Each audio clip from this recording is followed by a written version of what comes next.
What do I need to do to bond with you, human? The desperate alien girl shouted that was normal for her species. Bonding was not romance, it was not friendship, it was survival.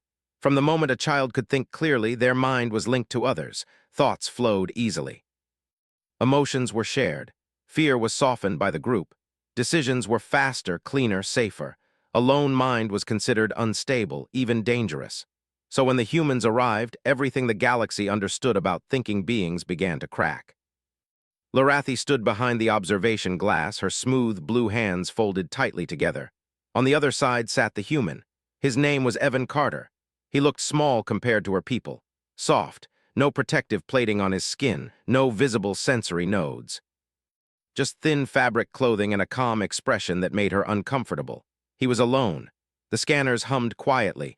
Brainwave monitors glowed with impossible readings. Lorathi tilted her head, focusing. No resistance, she murmured. No defensive spike, no feedback loop. The bonding technician shifted nervously. We've confirmed it 6 times, specialist. His mind is present, but unreachable. Lorathi's frill twitched in disbelief. That's not possible. Every sentient mind had doors, some were locked, some were guarded, some required trust. But all of them existed. Humans, it seemed, were different. She stepped forward and pressed her palm against the interface panel. Begin low-level bonding protocol. A soft pulse filled the room. The invisible signal spread, gentle and inviting. It was designed to be comforting. Familiar, safe. Evan blinked once. That was all. No emotional echo, no resonance, no spark. Lorathi felt nothing but silence. She pulled her hand back sharply, her heart racing. Again. They tried again, then once more with increased sensitivity. Nothing. Evan watched her calmly through the glass. He didn't look afraid. He didn't look angry. If anything, he looked curious. End the session, Lorathi said quietly. The glass slid open and Evan stood. He was taller than she expected. He offered a small, polite nod.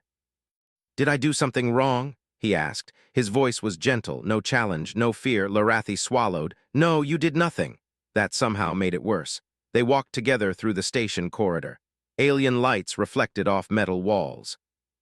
Other species moved in groups, their minds brushing against each other in constant awareness. Evan walked alone, hands in his pockets, humming softly under his breath.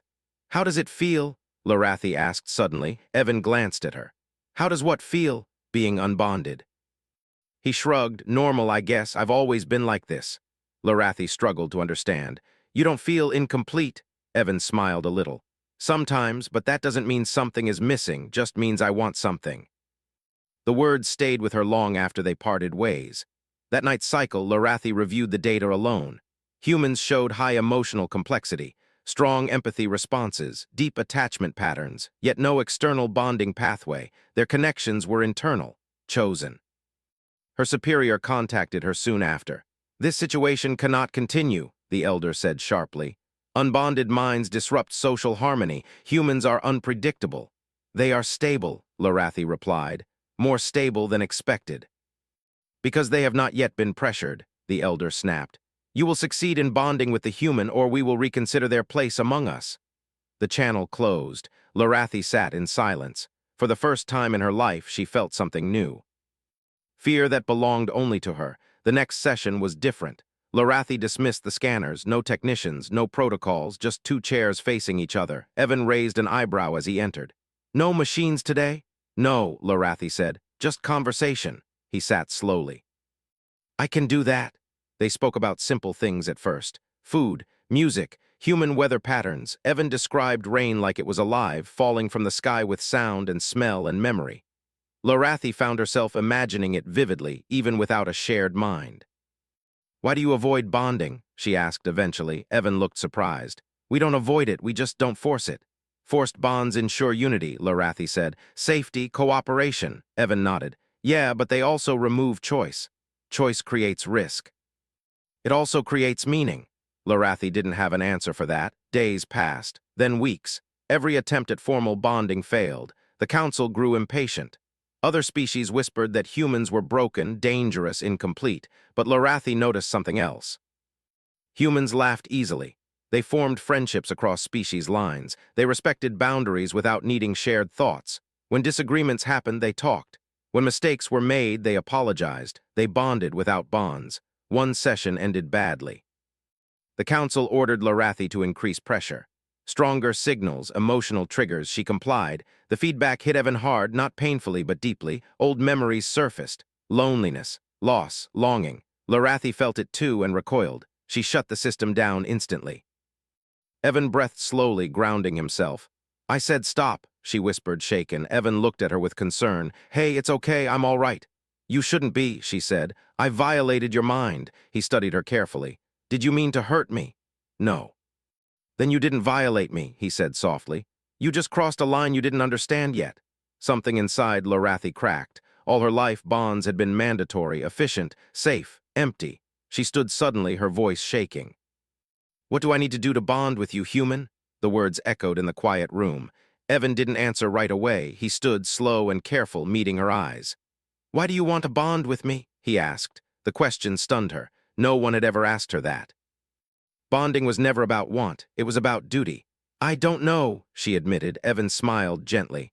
Then maybe that's where you start. Alarms rang throughout the station. Bond stability readings dropped across Lorathi's people.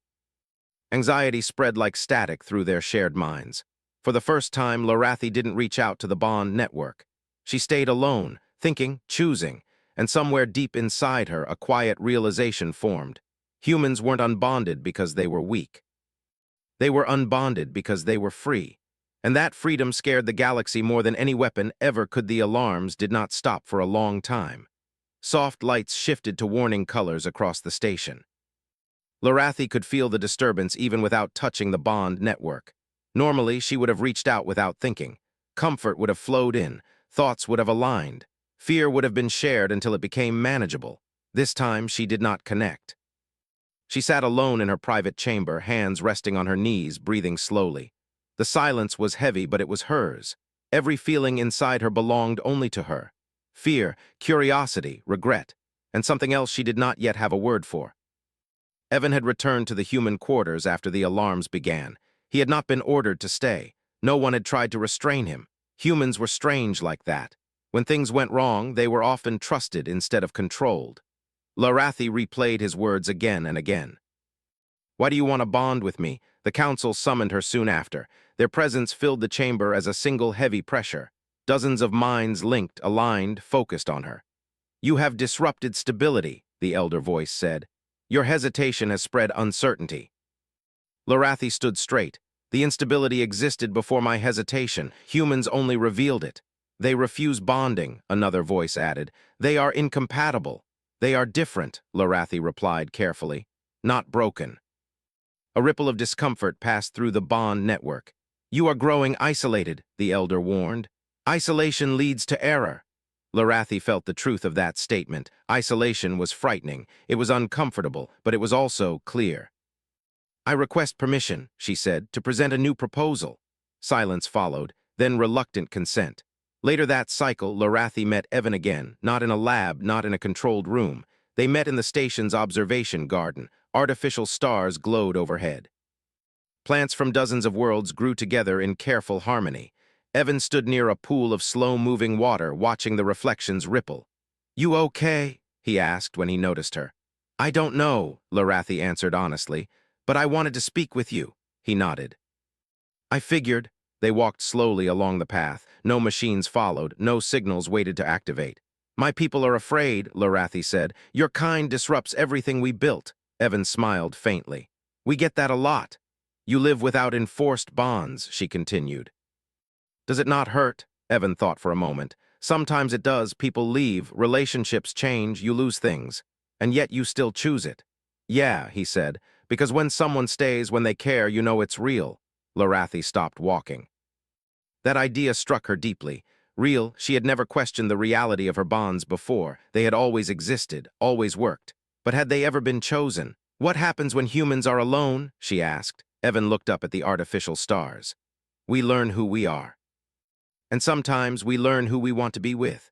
Lorathi felt something warm settle in her chest. Not shared, not reinforced, just felt. The council hearing was unlike any before. Lorathi stood alone before them. No bond amplification, no emotional support. Her voice shook at first, but she continued. My people believe enforced bonds are the only way to survive, she said, but humans have survived longer than most species without them. They rely on chaos, one voice argued. They rely on choice, Larathi corrected. Their bonds are fragile, yes, but they are strong because they are voluntary. She presented data, human communities under stress, individuals separating, reconnecting, adapting, emotional resilience without shared minds. They are self-contained, she said. They do not collapse when disconnected, they grow. The council hesitated. Forcing humans to bond will fail, Larathi continued, but learning from them may save us. Save us from what? The elder asked. From ourselves, she answered quietly. The proposal was simple. Terrifying, revolutionary, trial periods without enforced bonding, optional connection, the freedom to choose silence. Many resisted, some withdrew entirely from the discussion, but a few listened. The council did not accept the proposal fully, but they allowed an experiment. Larathi was to be the first. Her bond dampener was activated slowly. For the first time in her life, the constant presence of others faded, not cut, just quieted. She gasped as the last threads loosened. Evan was waiting nearby, concern clear on his face. "You don't have to do this," he said. "I know," she replied. That was the point. The days that followed were the hardest of her life. Without constant emotional alignment, her thoughts felt loud. Doubt came easily. Loneliness pressed in during quiet moments. She missed the comfort of shared certainty, but she also discovered new things. She discovered preference. She discovered curiosity without direction. She discovered that her thoughts could change without permission. Evan helped but never pushed. He talked when she asked. Sat with her when she didn't want words, left when she needed space. Sometimes they walked together, sometimes they didn't, and that mattered. One evening, Larathi found herself laughing. The sound surprised her. It wasn't mirrored, it wasn't echoed, it was hers. The station slowly changed. A few others requested reduced bonding. Some humans joined mixed groups, teaching conversation techniques instead of mind-sharing. Disagreements happened more often. So did apologies. The bond network adjusted, not without pain, but without collapse. Larathi filed her final report weeks later. She wrote alone. Humans are not dangerous because they refuse to bond. They are dangerous because they prove connection does not require control. They show us that unity chosen freely is stronger than unity enforced. She paused, then added one last line. We are not losing ourselves. We are meeting ourselves for the first time. When she finished, she found Evan waiting outside. "So," he said, "what happens now?" "I don't know," Larathi replied. Then she smiled. "But I would like to continue this." "This?" he asked. She gestured between them, the space, the quiet understanding. Evan nodded. "I'd like that too." They stood together, not bonded by signals or protocols, just by choice. And somewhere in the vast silence of space, the galaxy took its first uncertain step toward a future where connection was no longer required, only wanted. The station felt different now, not quieter but softer. Larathi noticed it as she walked through the central corridor. Minds were still connected but not as tightly as before. Some people moved alone, some paused to speak instead of sharing thoughts. The constant pressure of togetherness had loosened just a little. It was enough to change everything. She passed a group of her own kind standing in a loose circle. Their bond was active but uneven. Emotions did not flow smoothly anymore. There were gaps, pauses, choice. Some looked uncomfortable, others looked thoughtful. Larathi kept walking. Her bond dampener rested lightly against her skin. She no longer needed it active all the time. She had learned how to move between connection and silence. It was not easy, but it was possible, and it was hers. Evan was waiting for her near the observation window. He leaned against the railing, hands folded, watching ships drift in slow lines of light. "You're early," he said when he saw her. "I did not wish to delay," Larathi replied. He smiled. "You always say things like that now." "Like what?" "Like you're choosing things instead of just doing them." She considered that. "I am still learning the difference." They stood side by side. The stars outside were distant and calm. No thoughts pressed against her mind. No emotional echoes interfered, just presence. News had spread quickly across the interstellar network. Some species were curious, others alarmed. A few refused all contact until they understood what humans were changing. Larathi had been called many things in recent cycles: visionary, disruptor, risk. She accepted them all. "What if this fails?" she asked suddenly. Evan glanced at her. "What if it does?" "My people could suffer. We built our civilization on bonds. If too many step away," Evan nodded slowly. Then you'll adjust or you'll step back. Humans mess things up all the time. We're still here. That is not comforting, she said. He laughed softly. Fair. They were interrupted by a message request. Lorathi paused, then accepted it. The council chamber appeared in light before her. This time, the presence felt thinner. The bond network was active, but no longer absolute. You have gone further than permitted, the elder voice said. I have followed the path you allowed, Lorathi replied calmly. Others are requesting the same freedoms, another voice added. We did not predict the speed. Humans rarely wait for permission, Evan muttered quietly. Lorathi continued. The change is not destruction, it is adaptation. Or fragmentation, the elder said. Fragmentation is not always failure, Lorathi answered. Sometimes it is growth. Silence followed. Finally, the elder spoke again. The council will not reverse the experiment, but we will not endorse expansion. That is enough, Lorathi said. Choice cannot be contained forever. The connection ended. Lorathi felt her hands shaking. Evan noticed. You okay? I stood alone before them, she said. Truly alone. And, she took a slow breath, I did not disappear. The first real crisis came sooner than expected.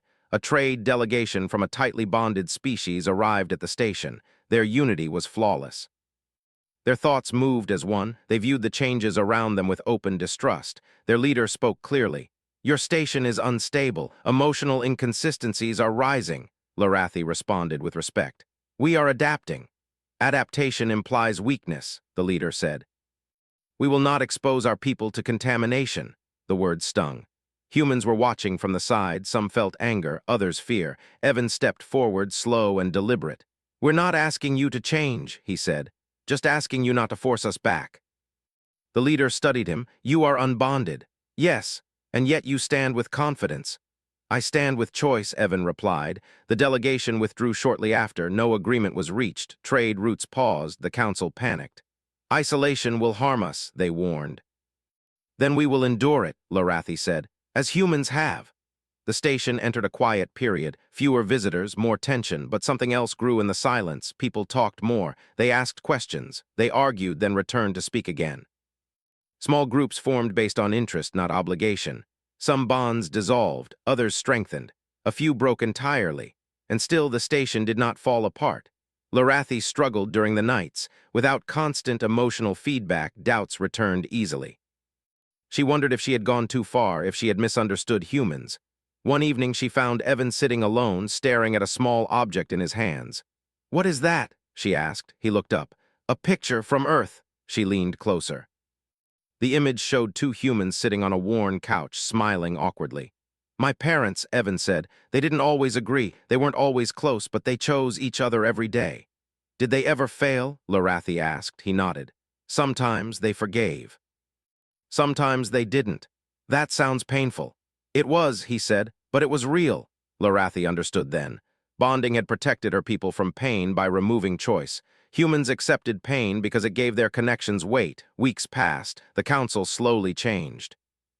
Not through votes or commands, but through quiet shifts. Elders spent time alone. Younger members questioned old rules. No collapse came. The galaxy watched. Reports spread. Humans were no longer labeled unstable. They were labeled unpredictable. That was an improvement. One day, Lorathi received a personal message from the elder who had opposed her most strongly. I disconnected for one cycle, the message said. I remembered who I was before the bond. Lorathi closed her eyes. Evan found her later, standing by the observation window again. You did something big, he said. We did, she corrected. He smiled. So what are we? Lorathi considered the question carefully, not through shared thought, not through obligation. I do not know, she said, but I would like to find out slowly. Evan nodded. That's usually how it works. They stood together as ships returned to the station. Not all species accepted the change. Some never would, but some did, and that was enough. The galaxy did not become united overnight, but it became honest. And for the first time, Lorathi felt connected not because she had to be, but because she chose to be. Time did not heal everything, but it changed how things were carried. Lorathi learned this slowly, through small moments rather than grand events. She learned it while waiting in line for nourishment, when no shared thoughts filled the silence. She learned it during long walks through the garden, when her mind wandered freely without being pulled back by the bond network. She learned it when she made mistakes and no one corrected her emotions before she understood them herself. Some days were easier than others. On difficult days, the old instinct returned, the urge to reach outward, to let the bond take the weight away. To disappear into shared certainty, she resisted, not because resistance was required, but because she wanted to know who she was without it. Evan noticed the changes before she spoke of them. He had learned to read her expressions, the subtle shifts in her posture. Humans were good at that, they had to be. "You're tired," he said one cycle, handing her a warm cup of human tea. "I am thinking too much," Lorathi replied. "That's usually what tired is," he said with a small smile. They sat together in the observation garden. Around them, others talked in low voices. Some minds were connected, some were not. The mix felt strange but no longer alarming. "What if this freedom weakens us?" Lorathi asked quietly. Evan took a sip of his drink before answering. "Freedom doesn't make you weak. It just means you have to decide who you are without someone else deciding for you. That is a heavy responsibility." "Yeah," he agreed, "but it's also how you grow." The galaxy continued to watch. Messages arrived from distant systems. Some were cautious, some curious. A few openly hostile in their words, though no action followed. Many species asked questions that had never been asked before. What happens if a bond breaks? What happens if someone chooses to be alone? What happens if connection is not guaranteed? Lorathi answered as honestly as she could. Sometimes it hurts, sometimes it heals, sometimes it teaches you who you are. Not all answers were welcomed, but they were heard. One cycle, a young member of Lorathi's species approached her in the corridor. His bond signals were weak and uneven. "I disconnected for a short time," he said nervously, "just to see." "And," Lorathi asked gently, "I was afraid," he admitted, "but I also felt clear." She nodded. "Clarity can be frightening. Will the fear go away?" "No," she said. "But you will learn how to carry it." He thanked her and left, shoulders straighter than before. Change did not arrive as a wave, it arrived as drops, slow, persistent. Some elders refused to adjust. They held their bonds tighter than ever, clinging to shared certainty. Lorathi did not argue with them anymore. She understood now that choice included the choice to remain as one was. Humans understood that too. Evan returned from a human council meeting one cycle with a thoughtful expression. "Some of my people want to leave," he said. "Leave?" Lorathi asked. "The station, the alliance. They think staying here might pull us into something we don't want." "And what do you think?" He looked at her. "I think running every time something is uncertain doesn't make things safer, just smaller." Lorathi felt a quiet relief. "I am glad you stayed," she said. He smiled. "Me too." Their connection changed in subtle ways. They did not name it. They did not define it. Sometimes they spent long hours together. Sometimes they went separate ways for days. When they returned, there was no demand for explanation. That, Lorathi learned, was trust. The council announced a formal review of the experiment. This time, Lorathi was not the only one invited to speak. Others stepped forward. A bonded engineer described how disconnecting briefly helped her solve problems without emotional noise. A teacher spoke of students learning faster when allowed to think alone before sharing. A medic admitted that some grief needed privacy before it could be shared. The council listened, not as one mind, but as many. The final decision was careful and measured. Enforced bonding would remain available, but no longer mandatory. The announcement echoed through the station. Some celebrated, some mourned, most felt uncertain. But no riots followed. No collapse came, no madness spread. Life continued, different but stable. Lorathi stood by the observation window as ships moved in slow arcs beyond the glass. Evan joined her quietly. "You did it," he said. "We did not win," she corrected. "We changed." He nodded. "Sometimes that's better." She watched the stars, feeling the weight of the moment. Her people had stepped into something unknown. There would be mistakes, pain, loss, but also discovery. "I once believed bonds made us strong," she said. "Now I believe choice does." Evan glanced at her. "You know, humans don't always get that right either." "That is acceptable," Lorathi replied. "Perfection is not required." They stood in comfortable silence. Far away, a message arrived from a species that had once refused contact.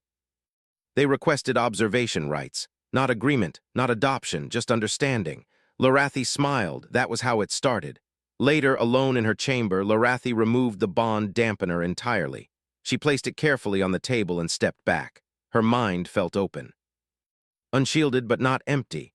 She sat down and breathed. Thoughts came and went, some anxious, some hopeful, all hers. She did not feel lost. She felt present. The next cycle, she walked through the station without any bond support. Some greeted her verbally, some nodded.